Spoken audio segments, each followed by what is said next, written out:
अस्सलाम वालेकुम, कैसे हैं आप सब। आई होप कि आप सब बिल्कुल ठीक होंगे और मेरी दुआ भी है कि आप सब ठीक हों, खुश हों। यहाँ पर हो रहा है अभी सुबह का टाइम और ब्रेकफास्ट वगैरह हम लोग कर चुके हैं। उसके बाद अभी मैं क्लीनिंग स्टार्ट करने लगी थी, तो मैंने सोचा आज आप लोग के साथ भी ना अपनी डिटेल में मॉर्निंग क्लीनिंग शेयर करूँ, मॉर्निंग रूटीन शेयर करूँ। क्योंकि काफ़ी दिनों से कुछ सिस्टर्स कह रही थी कि आप अपनी मॉर्निंग रूटीन भी शेयर किया करें, क्लीनिंग रूटीन भी शेयर करें। आपकी क्लीनिंग देख के ना हमें भी मोटिवेशन मिलती है। तो बात तो यही है, किसी की क्लीनिंग देख के ना मोटिवेशन तो बहुत मिलती है। कभी कभी तो इस तरह से होता है कि उठते साथ ही ना सुबह सुबह ही मैं सारी क्लीनिंग कर लेती हूँ, लेकिन जिस दिन बेटी जल्दी उठ जाए या फिर हस्बैंड ने सुबह जल्दी उठना हो, इनका कोई काम हो, तो फिर ये होता है कि फिर बस किचन के काम स्टार्ट हो जाते हैं, नाश्ता वगैरह बनना शुरू हो जाता है। तो फिर बस किचन के काम ख़त्म करके उसके बाद फिर मैं क्लीनिंग करती हूँ। तो आज हस्बैंड भी उठे हुए हैं, उनका ऑफिस स्टार्ट हो चुका था, तो वो अपना काम कर रहे हैं अभी, और बेटी जो है वो भी उठी हुई है। तो आप लोग को पता है बच्चों के साथ काम करना कितना मुश्किल हो जाता है। अभी तो फिर थोड़ी सी बड़ी होगी, इतना तंग नहीं करती, लेकिन जब थोड़ी छोटी थी ना तो इतना तंग करती थी कि मैं झाड़ू लगा रही होती थी तो वो मेरे आगे आगे फेरी होती थी, आगे से हटती नहीं थी, या फिर वो मेरे साथ फेरी होती थी। तो ना काम करना बड़ा मुश्किल हो जाता था। अभी मैंने बेटी को बोला कि आप अपने टॉयज़ उठाओ सारे कारपेट से, तो ये देखें सारे उसने यहाँ से टॉयज़ उठा लिए अपने। और इस तरह के ना छोटे छोटे काम, छोटी छोटी एक्टिविटीज़ में बच्चों को साथ साथ लगाना चाहिए। ख़ास तौर पे उनका अपना काम, उनकी अपनी चीज़ें उनको आदत डालनी चाहिए कि वो खुद संभालें और अपना काम खुद करें। क्योंकि इस एज में जो काम हम बच्चे को सिखाते हैं ना, जो चीज़ सिखाते हैं, तो वो उनकी आदत पक्की हो जाती है। ये जो कारपेट है ना मेरा, इसके साथ इतने कोई धागे चिपकते हैं, बाल इसके साथ चिपक जाते हैं, तो इसके लिए ना ये वाला ब्रश मैंने रखा हुआ है इसके साथ, फिर मैं 1-2 दिन बाद इसको क्लीन कर लेती हूँ अच्छे से।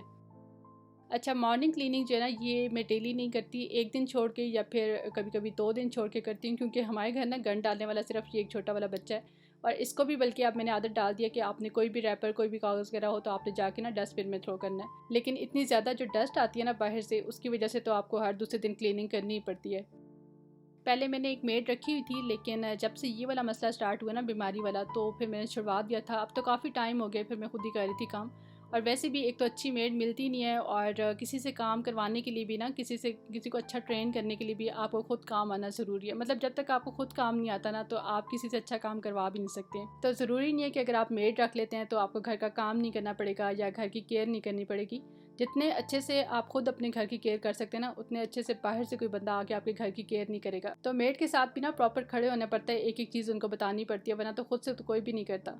मतलब कि आपको खुद जब तक काम नहीं आएगा ना, तो आप किसी से करवा भी नहीं सकते हैं। तो यहाँ पर झाड़ू मैंने सारा लगा लिया, उसके बाद अभी मैं वॉशरूम क्लीन करने लगी हूँ। अच्छा, वॉशरूम का मैंने आपको बताया था कि मैं तेज़ाब यूज़ करती हूँ, उसी के साथ क्लीन करती हूँ। तो सबसे पहले ना मैं तेज़ाब जो भी जगह मैंने क्लीन करनी होती है वहाँ पे डाल देती हूँ, और उसके बाद अब जो है ना थोड़ी देर के बाद मैं इसको क्लीन करने लगी हूँ। और वैसे मैं ग्लव्स कभी भी यूज़ नहीं करती, क्योंकि ग्लव्स के साथ ना मेरे से सही से काम नहीं होता। ना मैं बर्तन धोते हुए यूज़ करती हूँ, ना मैं कहीं और पर यूज़ करती हूँ। लेकिन जब तेज़ाब वाला काम हो ना, जहाँ पे तेज़ाब वगैरह मैंने डाला हो, तो वहाँ पे मैं लाज़मी ग्लव्स यूज़ करती हूँ। क्योंकि एक दफ़ा मैं तेज़ाब की बोतल खोल रही थी और खोलते खोलते ही जो है ना मेरे हाथ के ऊपर गिर गया था। तो तब से अब जहाँ पे भी तेज़ाब वाला काम होता है ना, तो वहाँ पे तो मैं लाज़मी ग्लव्स यूज़ करती हूँ।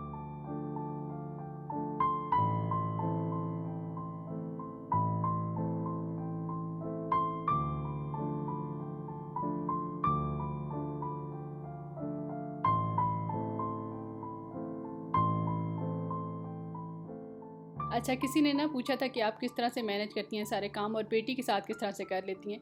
तो एक तो मैंने आपको बताया ना कि मैं डेली काम नहीं करती, एक दिन छोड़ के या 2 दिन छोड़ के करती हूँ। आप लोग इस तरह से भी कर सकते हैं कि अगर आपने डेली क्लीनिंग करनी भी है ना, तो आप लोग काम को डिवाइड कर लें। मतलब एक दिन आप रूम्स क्लीन कर लें, एक दिन बाहर का क्लीन कर लें, और वीकेंड पे किचन को थोड़ा सा टाइम दे लें, थोड़ी सी किचन की डीप क्लीनिंग कर लें। तो इस तरह से ये होता है कि आप पे काम का इतना बर्डन भी नहीं पड़ता और टाइम भी जो है मैनेज हो जाता है। और इसी तरह से जब डीप क्लीनिंग करनी हो ना किसी जगह की, खास तौर पे किचन की, तो उसको भी मैं डिवाइड कर लेती हूँ कि एक दिन में 1-2 कैबिनेट्स कर ली, फिर नेक्स्ट 1-2 कैबिनेट्स कर ली। तो इस तरह से इतना बर्डन भी नहीं पड़ता और इजीली जो है ना आपका काम सारा हो जाता है, वरना एक दिन में तो काम करना बहुत मुश्किल हो जाता है। और बच्चों के साथ ये सब कुछ किस तरह से मैनेज किया जाता है, ये भी एक बड़ा मुश्किल काम है। थोड़ी सी इंसान को बर्दाश्त रखनी पड़ती है, खासतौर पर जब आपके बच्चे ना छोटे हों, 2-3 साल के हों। शुरू शुरू में ना मैं भी बहुत टेंशन लेती थी जब बेटी छोटी थी, क्योंकि मेरा मसला ये था कि काम के बगैर, सफाई के बगैर मुझे बिल्कुल भी चैन नहीं आता था। और हेल्पर भी रखी होती थी, कभी होती थी कभी नहीं होती थी, लेकिन ये है कि बिल्कुल उन पे भी घर को नहीं छोड़ा जा सकता ना, खुद भी साथ में देखना पड़ता है। तो फिर बस आहिस्ता आहिस्ता मैंने भी ये सीख लिया कि बच्चों के साथ आपको थोड़ी सी बर्दाश्त रखनी पड़ती है, थोड़ा सा जो है ना गन को इग्नोर करना पड़ता है। वरना शुरू शुरू में तो ये होता था कि बेटी के कुछ टॉयज़ भी नीचे गिरे हो ना, तो बस सारा दिन मैं वही उठाती रहती थी। और बच्चों के ऊपर ना कभी भी काम को तरजीह नहीं देनी चाहिए कि हम काम की वजह से बच्चों को डांट रहे हों या बच्चों को इग्नोर करके हम काम करने को लगे हों, क्योंकि काम जो है ना वो तो सारी ज़िंदगी होते रहेंगे, वो तो कभी ख़त्म नहीं होते, बाद में भी होते रहेंगे। लेकिन बच्चा जो उस टाइम पे टाइम मांग रहा होता है ना, वो आप बाद में नहीं उसको दे सकते हो। तो मैं भी खुद टेंशन लेती रहती थी, लेकिन बेटी को मैंने कभी मना नहीं किया था किसी चीज़ से, या काम की वजह से उसको मैंने इग्नोर नहीं किया था।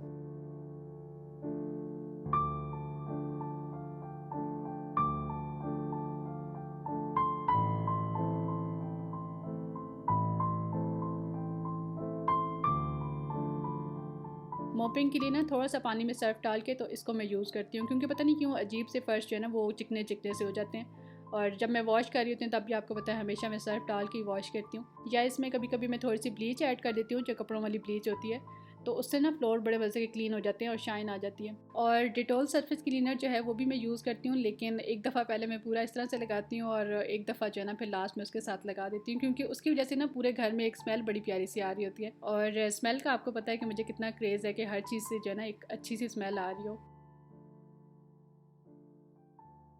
अच्छा, हेल्पर्स की ना मुझे एक बात समझ नहीं आती कि वो थोड़ा सा पानी लेती हैं बकेट में और उसी पानी के साथ जो है ना पूरे घर की मोपिंग कर देती हैं। मतलब वो पानी इतना मिट्टी वाला हो चुका होता है कि उसके साथ क्या क्लीनिंग होगी। तो फिर बस उनको साथ साथ बताना पड़ता है कि आप चेंज कर लें, आप ऐसे कर लें, आप वैसे कर लें।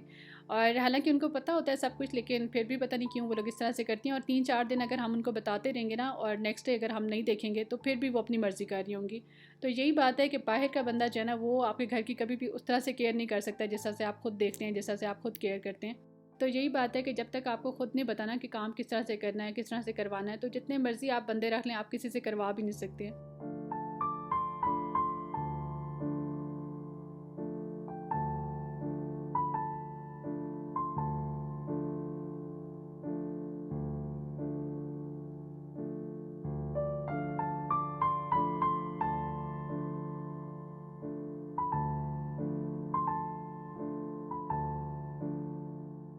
तो यहाँ पर जी क्लीनिंग मेरी हो गई है डन। और बाहर का ये जो एरिया है और ऊपर की जो स्टेयर्स वगैरह है इनको भी मैं सबको इस तरह से मोपिंग कर लेती हूँ। और अंदर का जो एरिया है वहाँ तो इतना नहीं होता क्योंकि डोर्स वगैरह क्लोज होते हैं, तो थोड़ी सी बचत हो जाती है। लेकिन ये जो बाहर का एरिया ना, यहाँ पर तो इतनी कोई डस्ट आती है ना कि हर दूसरे दिन इसको मस्ट क्लीन करना पड़ता है। तो यहाँ से या तो मैं मोपिंग कर लेती हूँ या फिर मैं इसको वॉश कर देती हूँ।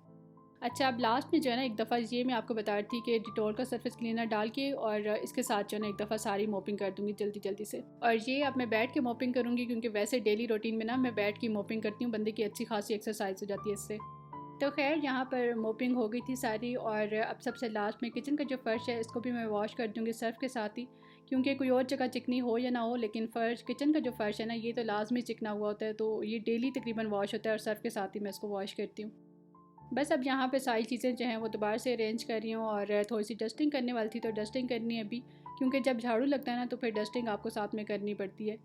और बेडशीट वगैरह जो है उनको भी सही करती हूँ।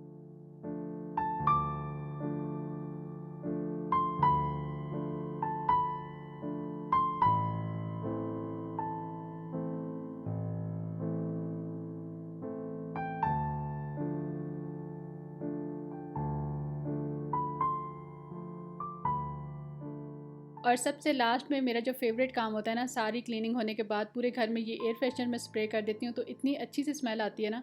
और घर जब आपका क्लीन हो और अच्छी सी एक स्मेल आ रही हो तो जो फीलिंग आती है ना, बस बंदे को सुकून आ जाता है।